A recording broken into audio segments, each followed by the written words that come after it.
Assalamualaikum warahmatullahi wabarakatuh. Halo semuanya.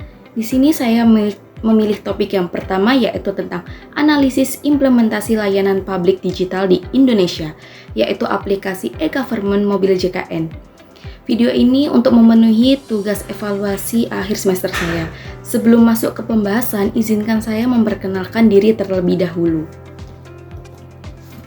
Perkenalkan, nama saya Alifia Duiner Fadila dengan NPM akhir 247, mata kuliah Governansi Digital kelas E041.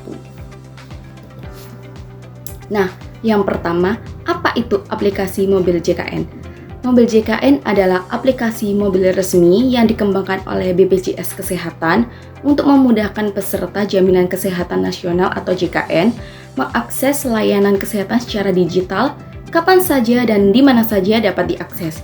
Aplikasi ini merupakan bagian dari transformasi digital BPJS yang awalnya hanya administrasi manual di kantor atau vaskes, kini menjadi platform lengkap untuk urus kepesertaan tanpa antri panjang. Lalu, yang kedua adalah apa fungsi dan tujuan aplikasi mobil JKN? Fungsi utama dari mobil JKN ini menyediakan layanan digital lengkap untuk peserta JKN, mencakup pendaftaran peserta baru, cek status kepesertaan dan tagihan, pembayaran iuran, antrian online, screening kesehatan, riwayat pelayanan, dan pengaduan. Aplikasi ini memudahkan akses 24/7 tanpa tatap muka. Lalu tujuannya dari aplikasi mobil JKN ini tentunya mempermudah akses layanan kesehatan, mempercepat proses administrasi, meningkatkan efisiensi dan transparansi program JKN lewat platform digital yang bisa diakses kapan saja dan di mana saja. Lalu pertanyaan selanjutnya, bagaimana penerapan mobil JKN ini, kemudahan, kendala, dan keamanan data dan aksesibilitasnya.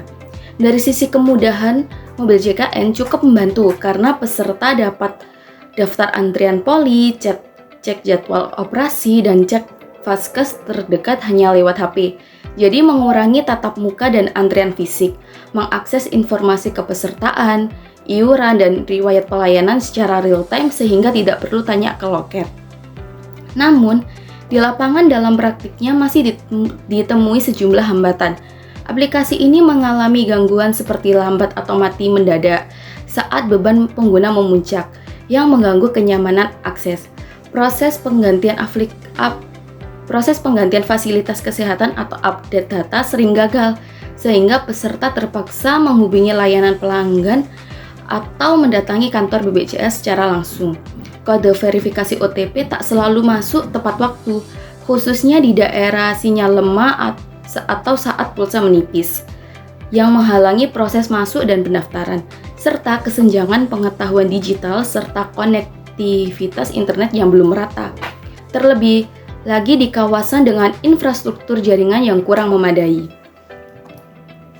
Lalu terkait keamanan data, mobil JKN ini telah menerapkan lapisan perlindungan berstandar tinggi seperti verifikasi data pribadi melalui NIK dan nomor kartu, konfirmasi OTP lewat SMS, dan scan wajah atau sidik jari untuk transaksi penting.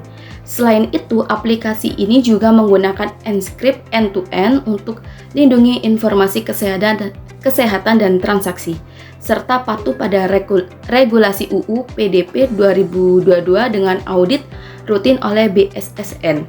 Secara aksesibilitas, aplikasi ini juga tersedia di Android dan iOS dengan fitur yang cukup lengkap dan bisa diakses kapan saja selama ada koneksi internet. Tapi bagi lansia, masyarakat yang tidak terbiasa pakai smartphone atau HP, pemanfaatan fitur-fitur ini masih terbatas dan sering kali tetap bergantung pada bantuan keluarga atau petugas. Lalu yang ketiga, apakah layanan ini sudah menerapkan prinsip governansi digital, yaitu transparansi, partisipasi, akuntabilitas, dan integrasi layanan. Nah, menurut saya aplikasi mobil JKN ini sudah memenuhi prinsip good governance. Contohnya bisa dilihat dari yang pertama, yaitu transparansi. Mobil JKN sudah cukup mendukung transparansi karena peserta bisa melihat informasi kepesertaan, tagihan iuran, riwayat pembayaran, dan riwayat pelayanan secara jelas di aplikasi tersebut. Ada juga info program JKN, obat yang ditanggung, ketersediaan tempat tidur, dan jadwal operasi yang membantu peserta memahami hak dan layanan yang mereka terima. Lalu yang kedua yaitu partisipasi. Aplikasi ini menyediakan fitur penilaian pelayanan dan pengaduan serta keluhan yang langsung tersambung ke BPJS Kesehatan Care Center, sehingga peserta bisa menyampaikan feedback dan komplain. Ini membuka ruang partisipasi pengguna dalam mengontrol kualitas layanan. Walaupun partisipasi masih cenderung top-down, feedback setelah layanan belum banyak ruang creation kebijakan. Lalu dari sisi akuntabilitas, dengan layanan yang terdigitalisasi, penggunaan layanan, riwayat klaim, dan interaksi peserta tercatat dengan lebih rapi, sehingga BPJS lebih mudah mengukur pemanfaatan layanan dan menelusuri masalah jika ada sengketa. Namun dari sisi pengguna, mekanismenya siapa bertanggung jawab kalau ada error belum selalu jelas di mata masyarakat. Misalnya saat antrean online tidak sinkron dengan sistem rumah sakit. Lalu integrasi layanan. Mobil JKN sudah terhubung dengan berbagai vaskes, VKTP, dan rumah sakit, sistem antrean online, informasi tempat tidur, dan pembayaran iuran. Tetapi integrasi ini belum 100% mulus karena masih ada rumah sakit yang sistem antriannya itu belum tersinkron penuh dan tingkat pemutakhirannya data, misalnya ketersediaan tempat tidur bergantung pada kedisiplinan vaskes mengupdate. Dari yang sudah saya jelaskan, dapat dikatakan mobil JKN ini sudah menerapkan prinsip good governance meskipun masih terdapat beberapa kendala. Namun kita sadar bahwa program kebijakan tidak selalu berjalan mulus, tentunya memiliki kendala. Lalu selanjutnya yaitu berikan saran perbaikan. Nah, di sini saya memberikan 5 saran perbaikan, yaitu yang pertama, perkuat literasi digital. Bagaimanapun seiring perkembangan zaman tentunya akan memanfaatkan teknologi agar lebih efisien dan cepat. Dan yang kedua, tetap perkuat keamanan dan data untuk mencegah kebocoran data. Yang ketiga, perbaiki kualitas performa aplikasi. Seperti BPJS perlu upgrade infrastruktur, server, dan rutin uji coba aplikasi supaya tidak ada kasus error dan lemot.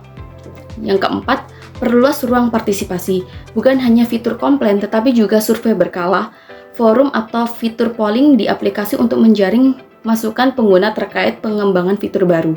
Dan yang terakhir, perkuat sosialisasi. Bukan cuma bikin aplikasi, tapi juga edukasi pengguna lewat video tutorial sederhana, konten medsos, dan pendampingan di puskesmas atau rumah sakit untuk kelompok rentan seperti lansia dan masyarakat desa. Lalu di sini ada penutup yaitu, itu tadi adalah penjelasan dari saya mengenai penerapan mobil JKN sebagai layanan publik digital BPJS Kesehatan yang sudah maju tapi masih membutuhkan polesan biar lebih inklusif dan efisien. Dengan saran perbaikan yang sudah saya berikan, semoga mobil JKN ini dapat memenuhi standar kualitas yang diharapkan oleh masyarakat, baik dari masyarakat yang muda, tua, dan lansia. Nah, itu tadi adalah penjelasan dari saya. Semoga bermanfaat. Wassalamualaikum warahmatullahi wabarakatuh.